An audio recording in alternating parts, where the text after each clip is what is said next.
Greetings, Antique Roadshow. I have a new episode of the Old 52. Now, this is where we take old number ones of defunct series and blow the dust off them and talk about them and celebrate how awesome they are. This week, we are talking about Batman Shadow of the Bat number 1. This is by Alan Grant and Norm Breyfogle. This is back in 1992. You know how you can tell? Dun, dun, dun, dun. It's an ad for Batman Returns on the back. Ooh, look at this snazzy Batman poster. I don't usually see this one. I think this one's pretty spectacular. I don't normally like this costume, actually, but it looks fantastic in this poster. Matter of fact, there's quite a few old movie posters in this one. There's Patriot Games and, let's see, what's the other one? The Abysmal Cool World is featured in here. But I'm not talking about movies of 1992. I'm talking about this issue. Why Shadow of the Bat number 1? Well, this was a new comic brought out because partly of taking advantage of the fact that a new Batman movie was coming out. They did that with Legends of the Dark Knight when 89 came out, and they did it again with this film. And they tend to do that. And Batman tends to get a new animated series or a comic book or something whenever he gets a new film. And this is no different. This series was supposed to sort of kind of shed light on characters in the Batman universe, but mainly it stuck around and just became sort of just another Batman title for a few years. It ran from 92 to, I believe, 2000, and ended right after the big No Man's Land storyline. Anyway, it started written by Alan Grant, but it had a number of writers over the years, which is partly the problem with the series. It really didn't have a huge identity of its own, especially in the second half of the run of this book. And the first 5 issues, I believe, were drawn by one of my favorite Batman artists, Norm Breyfogle. And this was the first part of a 4-part storyline called The Last Arkham.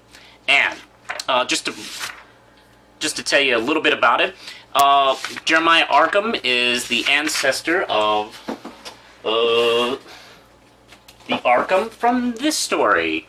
Grant Morrison's Arkham Asylum classic graphic novel, written by, of course, Grant Morrison and drawn by Dave McKeon. This, by the way, if you haven't read this, I highly recommend it. It's a nice, spooky, creepy, psychological horror story. And this kind of is, I don't want to call it a sequel, but it kind of like picks up the baton left from this story and moves on to this, introducing Jeremiah Arkham, who's a relative of, I believe his name was Abraham. I can't remember the name of the Arkham in this story. But anyway, he sets up shop. He is a successful psychiatrist. He's taking over, and his first act as being in charge of the Arkham Asylum is to knock it down and rebuild it, new and fresh, to get rid of all the old ghosts and spooky cobwebs and Victorian era look of the place, and he rebuilds it in this sort of more modern labyrinth kind of facility, designed to especially be tailored towards the kind of freaky kind of criminals they usually have over in Gotham City.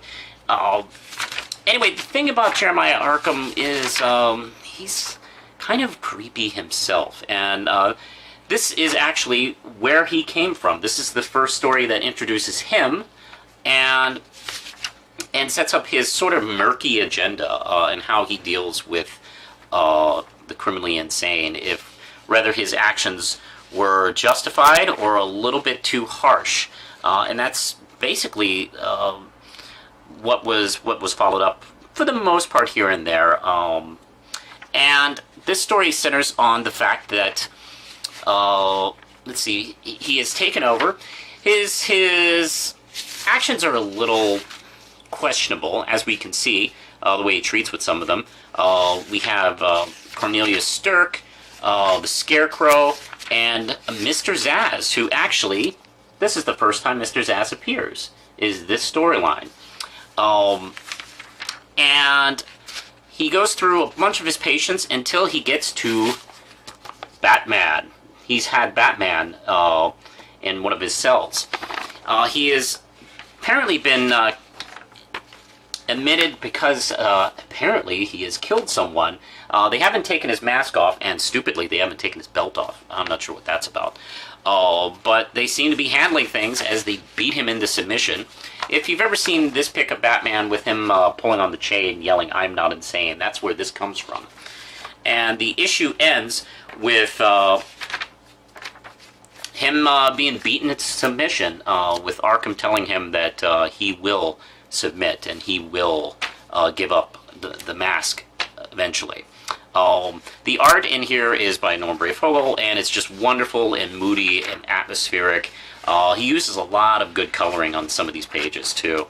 Of course, he knows really how to bring creepy atmosphere, either going over the top with spooky faces and clouds, like Scooby-Doo, or scenes like